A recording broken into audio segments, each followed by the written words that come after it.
नमस्ते सभी को एएससी स्टार्टर में आप सबका स्वागत है। आज हम एक्सेल 1.3 जो हमारी पिछली क्लास में चल रही थी उसको कंटिन्यू करेंगे और 1.4 एक्सरसाइज करवाएंगे। ठीक है, तो 1.3 का हमने पहला क्वेश्चन करवा दिया था, तो उसको मैं एक बार रिवाइज करवा दूंगा शॉर्ट में। ठीक है, इसमें क्या था कि √5 जो है वो इरेशनल नंबर था। क्या था? इरेशनल। हमने ठीक है, हमें उसे प्रूव करना था कि वो इरेशनल ही होगा। तो हमने उससे पहले क्या मान लिया? रेशनल मान लिया। क्या मान लिया? रेशनल मान लिया। तो पी और क्यू क्या थे? को प्राइम थे। क्या थे? को प्राइम थे। तो क्या उधर चला गया, है ना। उसके बाद हमने क्या किया था? दोनों तरफ स्क्वेयरिंग कर ली थी। क्या कर ली थी? स्क्वेयरिंग बोथ साइड कर लिया था। स्क्वेयरिंग बोथ साइड किया था तो हमारा आंसर क्या आया था? हमारा ये √5 हट गया था, क्योंकि आपको बताया था मैंने √5 को √5 से मल्टीप्लाई करेंगे तो 1.5 बन जाता है। ठीक है, किसी को भी मल्टीप्लाई करोगे √3 मल्टीप्लाई √3 करोगे तो 3 बन जाएगा। तो ये 5 क्यू का स्क्वायर आ गया, पी का स्क्वायर आ गया। फिर हमने लिखा था कि जो पी स्क्वायर है वो 5 से डिविजिबल है, ऐसे खाली पी भी डिविजिबल होगा 5 से, है ना। उसके बाद हमने एक इक्वेशन प्राप्त कर ली थी, ये हमारी फर्स्ट इक्वेशन थी, और जो खाली पी डिविजिबल आया था हमारी वो सेकंड इक्वेशन आ गई थी। फिर हमने पी की जगह क्या वैल्यू पुट कर ली थी? 5m पुट कर दिया था। और जब हमने m पुट कर दिया था तो उसके बाद हमारी इक्वेशन इस तरीके से आ गई थी। यहाँ पे m आ गया था, m का स्क्वायर, और यह 5, यहाँ 5m का स्क्वायर था और यहाँ q का स्क्वायर आ गया था। ये हमारी अगली इक्वेशन आ गई थी। ठीक है, फिर हमने लिखा कि जो q स्क्वायर है वो डिविजिबल बाय 5 है, तो q अकेला q भी डिविजिबल होगा। अब हमने क्या बोला था? को प्राइम होंगे। को प्राइम में दोनों सेम, मल्टीपल किसी के नहीं होते, कॉमन फैक्टर किसी के नहीं होते हैं। लेकिन यहाँ पे दोनों में 5 आ गया तो हमारा एक कॉन्ट्रडिक्शन पैदा हो गया, कि एक दुविधा पैदा हो गई। ठीक है, इसीलिए हम निष्कर्ष पे निकले कि √5 जो इरेशनल नंबर होगा। ठीक है, ये मैंने पहला क्वेश्चन आपको करवाया था पिछली वीडियो में। अब मैं इसका सेकंड क्वेश्चन करवा रहा हूँ। ठीक है, ये ध्यान रखना कि दो टाइप के हो जाते हैं। एक तो अगर खाली अकेले लिखे हो √3, √5, √7, √11, इन सबका पैटर्न सेम है, इन सबका पैटर्न सेम है। लेकिन अगर उसके साथ कुछ मल्टीप्लाई में आ जाए, जैसे 3 + 2 √5, ये आ गया। सेकंड क्वेश्चन दे रखा है आपको। अब इसने बोला कि प्रूव करो कि इरेशनल होगा। क्या होगा? इरेशनल होगा। तो हम क्या करेंगे? पहले लेट कर लेंगे। Let 3 + 2 √5 is rational number. Rational number, अगर ये रेशनल नंबर है तो हम इसको क्या लिख सकते हैं? क्या लिख सकते हैं? p/q की फॉर्म में लिख सकते हैं। और p और q क्या होंगे? p एंड q क्या होंगे? को प्राइम होंगे। क्या होंगे? को प्राइम। ठीक है, और इस अब सुनो, उसमें अकेली रकम होती थी, हम क्यू को उधर लेके जाते थे, दोनों तो स्क्वेयरिंग करते थे। जब रूट के साथ कुछ भी ऐड हो जाए, मल्टीप्लाई हो जाए, तब ऐसा नहीं करना। तब हमें क्या करना है कि जो रूट वाली जो रकम होगी ना, उसको अलग कर लेना, उसको सेपरेट कर लेना। ठीक है, जैसे 3 है ना, ये 3 है, इसको उधर ले जाएंगे, हम इस 3 को उधर ले गए। अब ये जो 2 मल्टीप्लाई में है, इस 2 मल्टीप्लाई को हमने क्या करा? डिवाइड में ले गए। देखो मल्टीप्लाई वाला डिवाइड दोनों तरफ आएगा। ठीक है, कई बच्चे कहते हैं ये 2 नीचे कैसे आ गया। अब मैं तुम्हें थोड़ा सा इसको बारे में और बता देता हूँ। ठीक है, जैसे ये 2 है, इधर जाके क्या होगा? डिवाइड हो जाएगा ना, अपॉन में हो जाएगा। अब इस 2 की मल्टीप्लाई करोगे तो क्या आएगा? इसमें भी तो मल्टीप्लाई करोगे। तो इसलिए शॉर्टकट याद रखो, ये खाली क्या याद रखो? शॉर्टकट। ठीक है, अब ये देखो, हमें इसमें ये तो नहीं बोला ना √5 इरेशनल है, हमें इसमें पूरी रकम बोली है ना, पूरे बोला ना करने के लिए। तो हम इसमें यहाँ ये लिखेंगे, क्या लिखेंगे? सिंस p और q क्या है? क्योंकि अगर कोई रेशनल नंबर होता है तो दोनों क्या होता है? इंटीजर होते हैं। क्या होते हैं? Integer. Since p and q are integer, p और q इंटीजर, और ये 2, 3/2 क्या दिख रहे हैं? इंटीजर तो है, हाँ या ना। तो इसका मतलब क्या हुआ? इंटीजर। तो इसका मतलब क्या हुआ? इसका मतलब यह हुआ कि p/q 3/2 will also be rational. क्या होगा? रेशनल। भाई देखो, ये हमने इंटीजर मान लिए, को प्राइम है, इंटीजर है, क्योंकि रेशनल नंबर इंटीजर की फॉर्म में होता है। ये 2 है, 3 है, 2 ये तो इंटीजर है ही। इसका मतलब पूरा का पूरा क्या हो गया? रेशनल नंबर हो गया। क्या हो गया? रेशनल नंबर हो गया। अगर ये रेशनल नंबर है, ये क्या? इक्वल में दोनों चीजें बराबर होती हैं। ठीक है, अब इक्वल में दोनों बराबर होती हैं, हमने लिखा कि ये पूरा का पूरा रेशनल है। क्या है? रेशनल है। तो इसका मतलब क्या हुआ? एंड देयरफॉर, इसमें स्टेटमेंट याद करनी है बच्चों। एंड देयरफॉर ये √5 क्या होगा? अगर ये पूरा रेशनल है तो ये भी रेशनल हुआ, क्योंकि दोनों इक्वल है। लेकिन हम तो जानते हैं ना कि √5 क्या है, इरेशनल। तो बस हम ये लिख देंगे, यहाँ पे कॉन्ट्रडिक्शन पैदा हो गया है, ठीक है, एक दुविधा सी पैदा हो गई है कि मैं लिख देता हूं, this contradict the fact that √5 is irrational. ठीक है, इरेशनल है, हैंस इसका मतलब क्या, हमारी एजम्पशन क्या हुई, हैंस आवर एजम्पशन, क्या एजम्पशन थी हमारी, that 3 + √2 is rational is not correct, is not true लिख लो, ठीक है, नॉट ट्रू। तो देयरफॉर क्या हुआ, देयरफॉर 3 + 2√5 इज इरेशनल नंबर। ठीक है, ये स्टेटमेंट्स आपको याद रखनी है। कोई भी क्वेश्चन चेंज हो जाएगा वहां पर बस ये लिख देना है, क्वेश्चन चेंज अगर किसी रूट के साथ कुछ लिखा आ जाए, तो बस ये आपको चेंज करना है। ठीक है, और पहले दोनों मैं हिंदी में बता दूं, ठीक है, तो उसके बाद मैं आगे क्वेश्चन करवाऊंगा। ठीक है, 3 + 2√5 क्वेश्चन ले लेते हैं। ठीक है, तो हमें इसने बोला है कि इसे प्रूव करो, ये अपरिमेय होगा, तो माना 3 + 2√5 एक परिमेय संख्या है। बच्चों, अगर ये परिमेय संख्या है तो इसका मतलब क्या हुआ, इसका मतलब ये हुआ ना कि इसे हम p/q के फॉर्म में लिख सकते हैं, और p तथा q क्या है, सहभाज्य हैं। ठीक है, पहला क्वेश्चन जो पिछली वीडियो में मैंने बनाया था उसे अच्छे से देख लेना, हिंदी में भी करवाया। ठीक है, p/q, p तथा q सहभाज्य हैं। अब इसमें इधर ले जाके स्क्वेयरिंग नहीं करनी, यही चीज़ याद रखने कि अगर रूट के साथ कुछ भी रकम प्लस माइनस मल्टीप्लाई डिवाइड में आ जाए तो हमें इस सिंपल से पैटर्न करना है कि इस रूट वाली रकम को अकेला करना है। अब इसके लिए हमें थोड़े बेसिक रूल पता होने चाहिए, जैसे प्लस वाला जाके माइनस का हो जाता है। ठीक है, पहले प्लस माइनस को उधर लेके जाते हैं, हमेशा रखना पहले प्लस माइनस को उधर लेके जाते हैं। मैं बिल्कुल बेस तरीके से करवा रहा हूँ। ये मल्टीप्लाई वाला जो इधर क्या होगा, डिवाइड, तो इधर भी जाएगा, ये इधर भी चला जाएगा। ठीक है, अब एक बार बताओ, हम ये p और q क्या है, p तथा q क्या है, p तथा q क्या है, पूर्णांक है। तो इसलिए p/q 2 - 3/2 एक परिमेय संख्या है। ठीक है ना, परिमेय संख्या कैसे कहते हैं कि अगर p और q तो पूर्णांक है और ये सारे पूर्णांक ही हैं तो परिमेय संख्या है। अगर ये परिमेय संख्या तो इसके बराबर है, तो ये भी क्या हुई, परिमेय संख्या। ठीक है, इसलिए √5 भी एक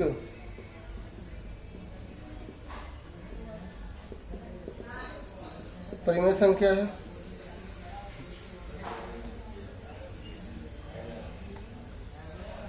लेकिन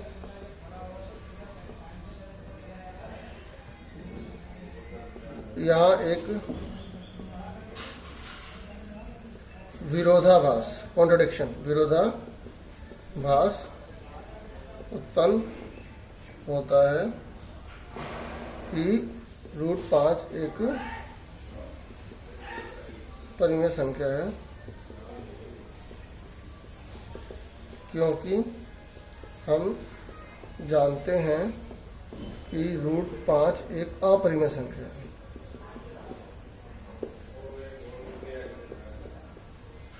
इसलिए हमारी कल्पना क्या है, गलत है, इसलिए हमारी कल्पना गलत है। ठीक है, अतः हम इस निष्कर्ष पर पहुंचे हैं कि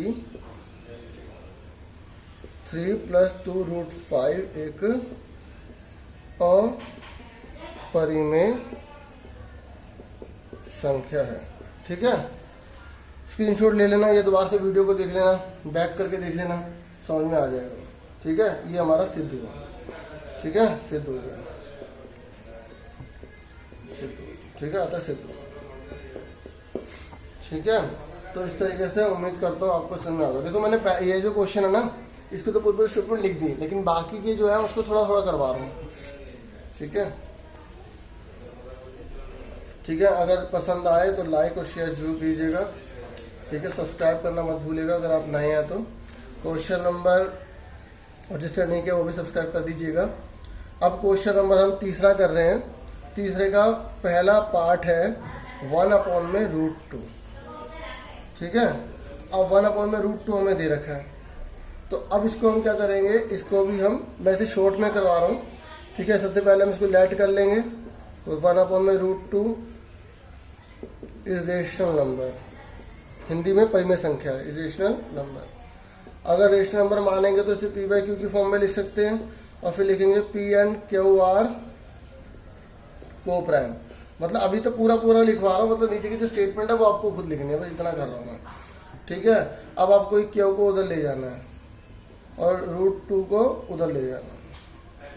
ठीक है, समझ में आ गई। अब आपको क्या करना है, अब आपको पहले क्वेश्चन की तरह ही सेम करना है। क्वेश्चन नंबर पहले की तरह ही आपको सेम करना है कि कैसे करना है, स्क्वेयरिंग बोथ साइड करोगे।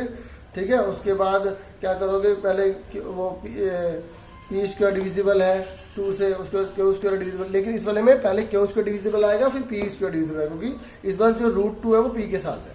ठीक है, आप पहले वाला क्वेश्चन देखोगे पिछली वाली वीडियो में, आपको क्लियर हो जाएगा। ठीक है, पहले वाले क्वेश्चन की तरह सेम करना है। अगर नहीं आएगा तो कमेंट बॉक्स में लिख के दे देना, मैं इसको दोबारा से करवा दूंगा। ठीक है, स्क्वेयरिंग बोथ साइड करना, सेम करना, पहले क्वेश्चन की तरह करना है। अब आ जाओ इसके दूसरे क्वेश्चन पे।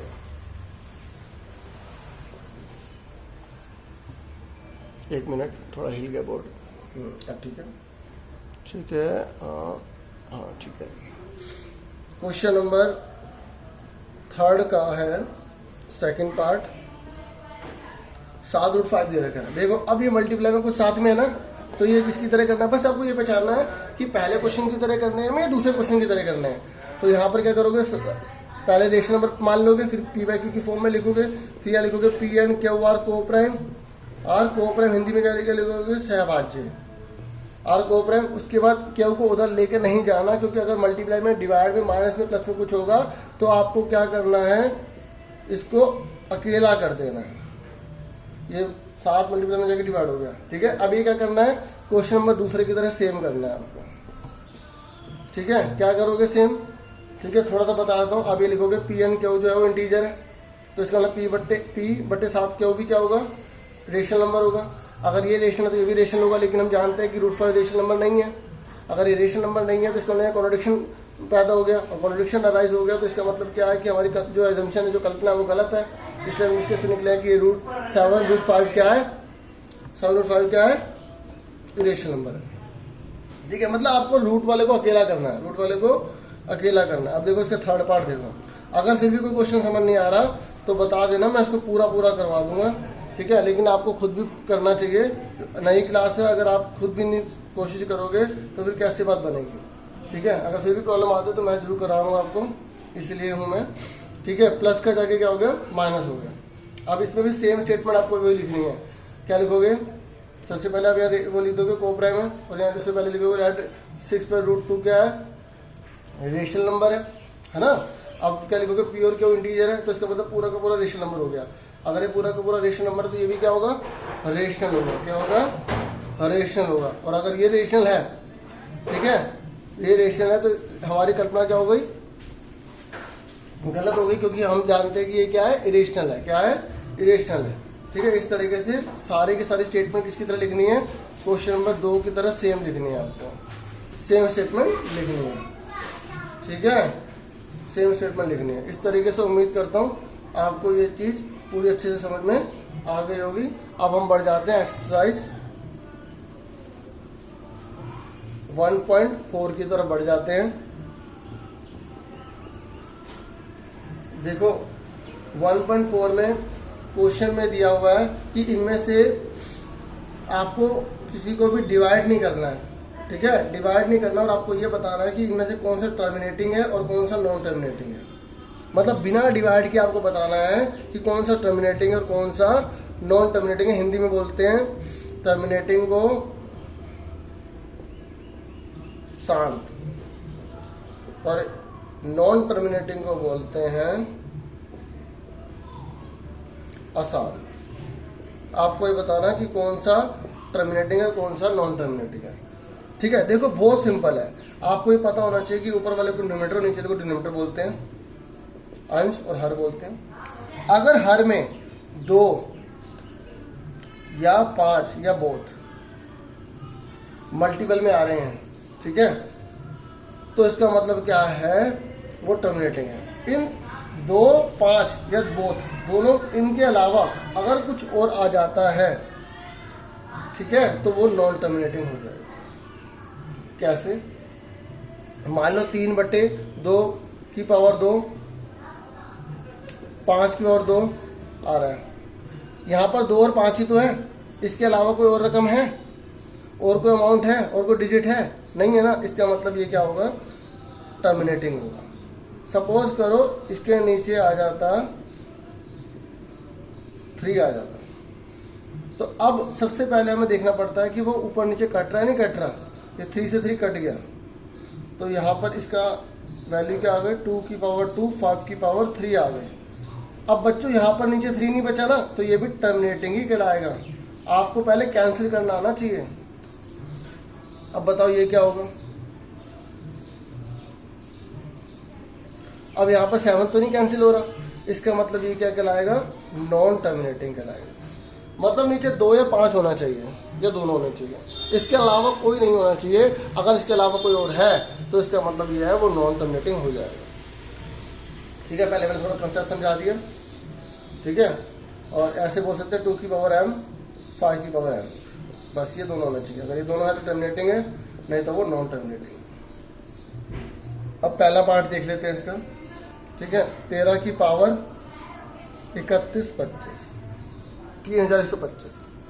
अब हमें आप बोलोगे भैया यहाँ पे तो 3125 है, यहाँ 2 और 5 तो है ही नहीं। ठीक है, ये तो इसके अंदर ऐसे दे रखा है, तो ये क्या है लिखिए हम। ऐसे नहीं करना, इसके पूरे पहले आपको प्राइम फैक्टर करने पड़ेंगे। प्राइम फैक्टर के बाद ही डिसाइड करोगे कि टर्मिनेटिंग है नॉन टर्मिनेटिंग है। 5 से करो, 5 से 30, 5 to the 10, 5 5 to 25, 5 1 जा 5, 5 to the 10, 5 5 to 25, 5 to 10, 5 25, 5 1 2 3 4 5, तो 5 की और 5 देखो नीचे सिर्फ 5 आ रहा है, ये क्या है, इट इज टर्मिनेटिंग। क्या लिखोगे, इट इज टर्मिनेटिंग। यह शांत है। ठीक है, अब आ जाओ सेकंड पार्ट।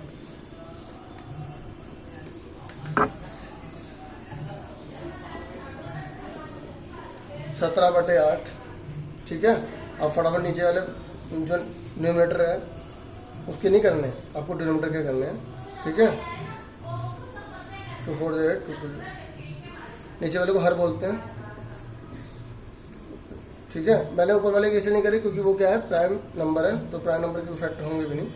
2 2 4 2 8 3 दे रखा है। अब 2 की पावर 3 है, ये मत देखना पावर 3 है तो नॉन टर्मिनेटिंग हो गया। अरे हमें बेस को देखना होता खाली, तो बोलेगा it is terminating, it is terminating. ठीक है, यह शांत है। अब हम तीसरे पार्ट पे आ जाते हैं।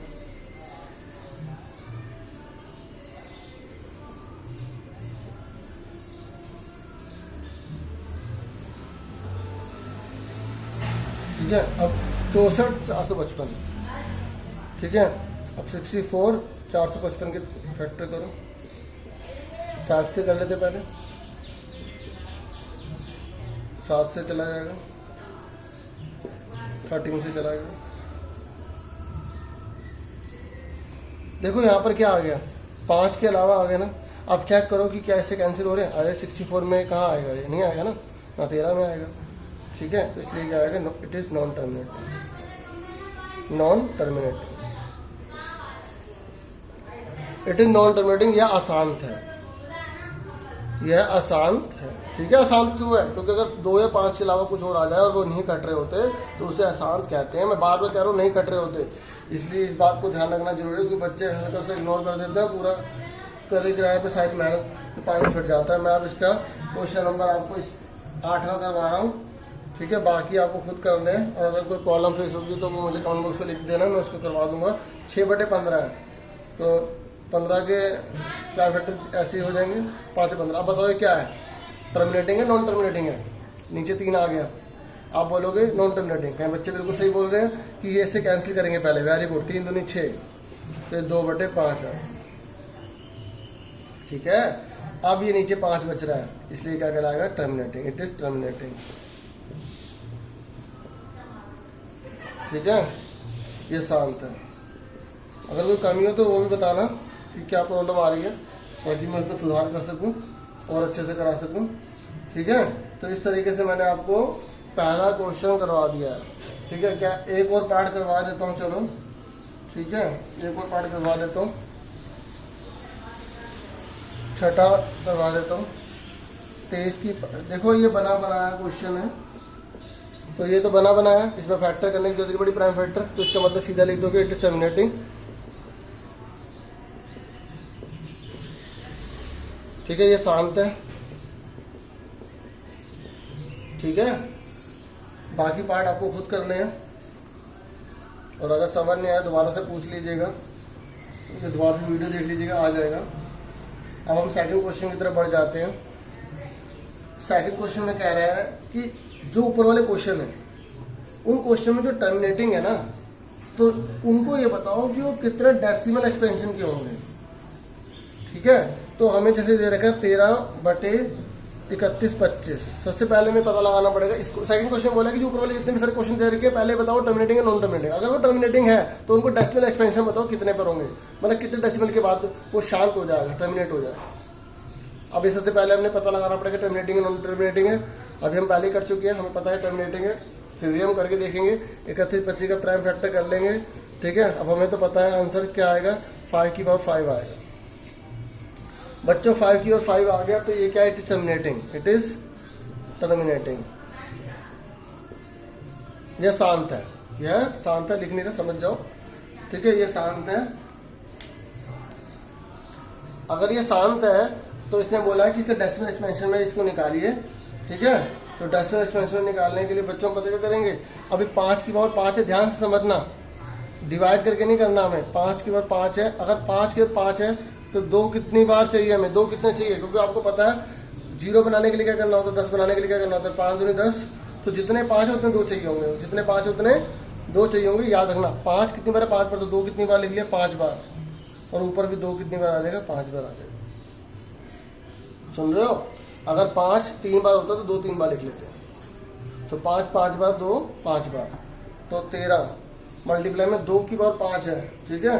तो इसकी मल्टीप्लाई करो, क्या आएगा, 2 की पावर अगर 5 है तो 2 ऐसे, 2 2 जा 4 2 जा 8 2 जा 16 2 जा 32,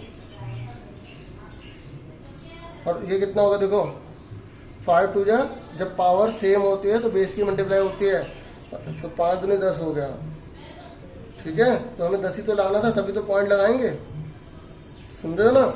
अब ये कितना हो गया, 32 था, और ये 10 की और 5 को का मतलब क्या होगा, 1 के आगे 5 जीरो, 1 2 3 4 5, ठीक है। 10 की 5 में गुणा मत करना, सिंपल तरीका याद रखो, 10 की और 5 है तो 1 के आगे 5 जीरो लगा देनी है। अब 32 की 13 में मल्टीप्लाई कर लो, कितना आएगा, 13 26 का 6, ठीक है, 26, ये आ गया 1 2 3 4 5। अब 1 2 3 4 5, तो इसकी बाद 5 लगा दी, इसकी जगह 6 आ गया, इस वाले 0 की जगह 1 आ गया, इसकी जगह 4 आ गया, ये 0 0 0.0, ठीक है। तो कितने डेसिमल के बाद ये टर्मिनेट हुआ बच्चों, 1 2 3 4 5, देखो जितने 0 होंगे उतने के बाद होगा, तो बोलोगे it will terminate after 5 decimal, ठीक है। मैंने बोल दिया, बस समझ जाओ, it will terminate after 5 decimal. अब इसका सेकंड पार्ट एक और करवा देता हूँ, ठीक है। सेकंड पार्ट देखो, 17/8। अब बच्चों पहले हमें क्या पता लगाना पड़ता है, वो टर्मिनेटिंग है नॉन टर्मिनेटिंग है, तो 17। अब हमें 8 का तो पता ही है, 2 दूनी 4 दूनी 8 लिख देता हूँ, कोई बात नहीं, तो कितना आ गया 3, अभी टर्मिनेटिंग है नॉन टर्मिनेटिंग है, दो बचे, दो ही है खाली, तो क्या it is terminating, it is terminating. ठीक है, टर्मिनेटिंग, टी फॉर टर्मिनेटिंग। ठीक है, शांत, क्या है ये, शांत है। अगर ये बच्चों शांत है तो हमें इसे आगे करना पड़ेगा। अब दो कितनी बार है बच्चों, 3 बार, तो 5 कितने चाहिए, 3, जितने नीचे चाहिए होंगे उतने ही ऊपर भी लिखेंगे। ऐसा इसलिए ताकि कट जाए, क्वेश्चन व्यवस्था बना रहे इसलिए। अगर हमने नीचे लिख दिया ऊपर नहीं लिखा तो पूरा गलत हो जाएगा हमारा। 17, 5 की 5 में गुणा करो 125 आएगा, और देखो 2 पंजे 10, ठीक है, 3, और सिंपल ही होता है 3 आ रहा तो 10 कितनी बार लिख देंगे, 3 बार, इनके 1000 आ जाएगा। अब 125 की फटाफट 17 में मल्टीप्लाई कर लो, कितना आएगा,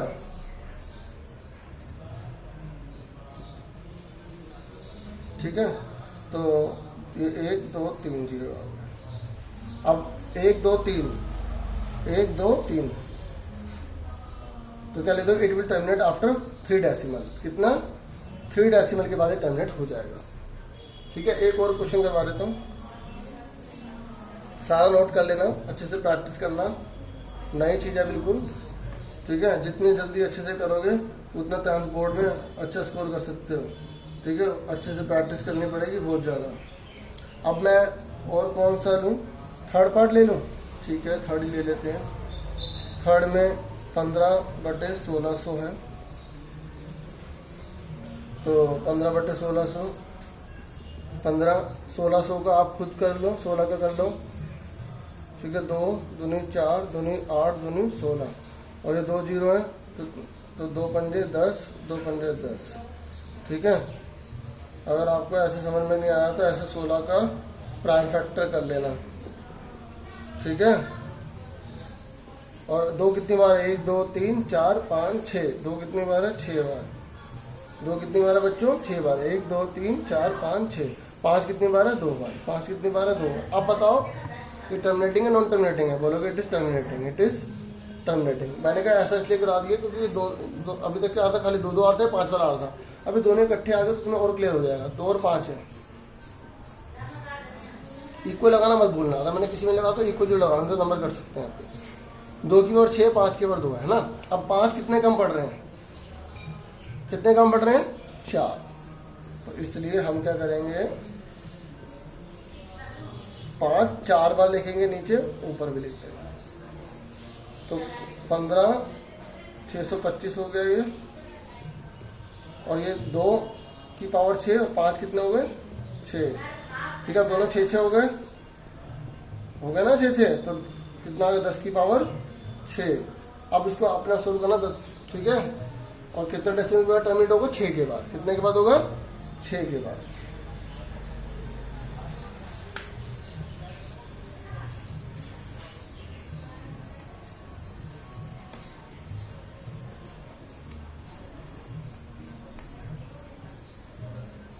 अब आ जाओ थर्ड क्वेश्चन पे।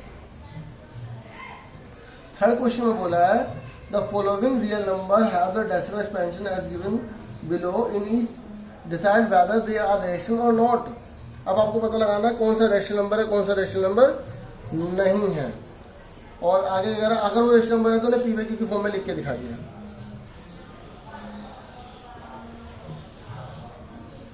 हमें ये दे रखा है, इसने बोला है कि इसको रेशनल नंबर है या नहीं। अब आप बताओ ये रेशनल नंबर है या नहीं, पॉइंट हटा दिया, जो पी/क्यू की फॉर्म में होता है रेशनल नंबर कहते हैं, पॉइंट हटा दिया, 1 2 3 4 5 6 7 8 9, 1 2 3 4 5 6 7 8 9, तो ये पी/क्यू की फॉर्म में है ना, तो ये रेशनल नंबर है। ठीक है, जो भी पी/क्यू की फॉर्म में आ जाते हैं वो रेशनल नंबर होते हैं। ठीक है, तो बोलोगे इट इज रेशनल नंबर, और हमने पी/क्यू की फॉर्म में इसे लिख दिया। अब सेकंड क्वेश्चन पे आ जाओ। सेकंड में इसे बोला 0 120 1200, हालांकि इसको इकट्ठा नहीं बोला, 1 2 0 1 2 0 0 ऐसे बोलना है। ठीक है, अब बताओ ये रेशनल है, देखो इसमें 120 1200 सेम नहीं आ रहा ना, क्या बोलते हैं इसे, non terminating and non recurring. अगर ये चीज़ पाई जाती है नॉन टर्मिनेटिंग नॉन रिकरिंग, तो उसको हम क्या बोलते हैं, इरेशनल नंबर बोलते हैं। बोलोगे इरेशनल नंबर है, क्या ये इरेशनल नंबर है। ठीक है, क्या बोलेंगे इसे हम, अपरिमेय संख्या, क्या बोलेंगे इसे, अपरिमेय संख्या। ठीक है, तो इसे बोला non terminating non recurring, Hindi में बोलते हैं अशांत और अनावृत्ति, मतलब सेम रकम ना आना। नॉन रिकरिंग का मतलब होता सेम रकम ना आना। अब थर्ड भी देख लो। चलो थर्ड में इसने बोला है कि आपको इसको पी बाई क्यू की फॉर्म में लिखना है। 43 1 2 3 4 5 6 7 8 9, ठीक है। इसको पी बाई क्यू की फॉर्म में आपको लिखना है, ठीक है। तो ये रेशनल नंबर तो है, क्योंकि जिस पर बार लग सकता है उसे क्या बोलते हैं, रेशनल नंबर। बोलोगे ये नॉन टर्मिनेटिंग है लेकिन रिकरिंग है, इसलिए ये रेशनल नंबर कहलाएगा, ठीक है। अब इसको आपको किस में बदलना है बच्चों, पी बाई क्यू की फॉर्म में बदलना है। पी बाई क्यू की फॉर्म में बदलने के लिए आपने 9th क्लास में चैप्टर नंबर 1 में आपने सीखा था, ठीक है। उसके हिसाब से इसे कर देना, ठीक है। नहीं तो इसकी शॉर्टकट ट्रिक भी मैंने सिखा रखी है कि आपको क्या करना है, इसको पूरी रकम को ऐसे लिख देना,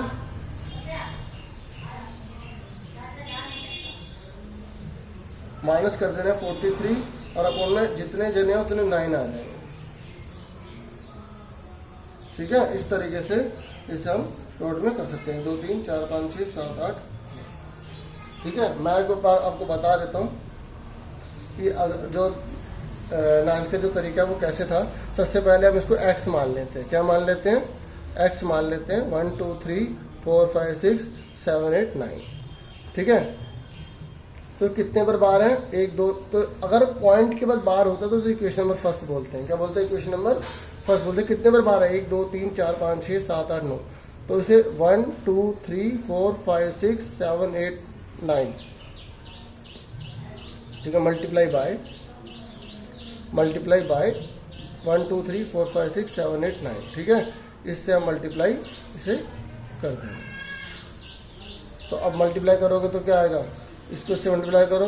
1 2 1 2 1 2 1 2 3 1 2 3 4 5 6 7 8 9, ठीक है।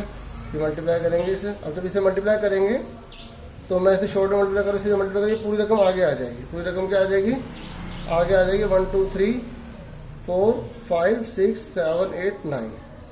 लेकिन बार कभी ख़त्म नहीं होता, इसलिए 1 2 3 4 5 6 7 8 9। अगर आप इस क्वेश्चन को डिटेल में जानना चाहते हो, ठीक है, तो इसके कंसेप्ट को समझने के लिए पहले 9th क्लास की मैंने वीडियो बना रखी, वो भी आप देख सकते हैं, ठीक है। लेकिन ये एग्जाम में आपके नहीं आएगा, इसलिए ज़्यादा टेंशन मत लो। इसकी शॉर्टकट ट्रिक याद करो जो मैंने ये करवाई है।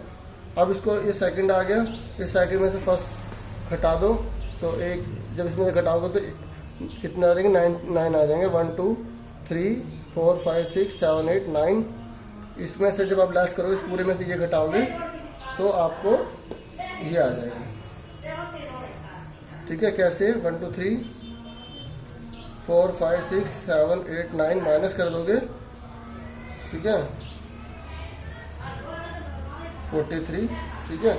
उसके बाद ये आप जो घटाने पर आएगा ये भट्टे में लिख दोगे, आंसर आ जाएगा, ठीक है। एक बार मैं दोबारा से शॉर्ट फॉर्म बता देता हूँ कि कैसे करनी है।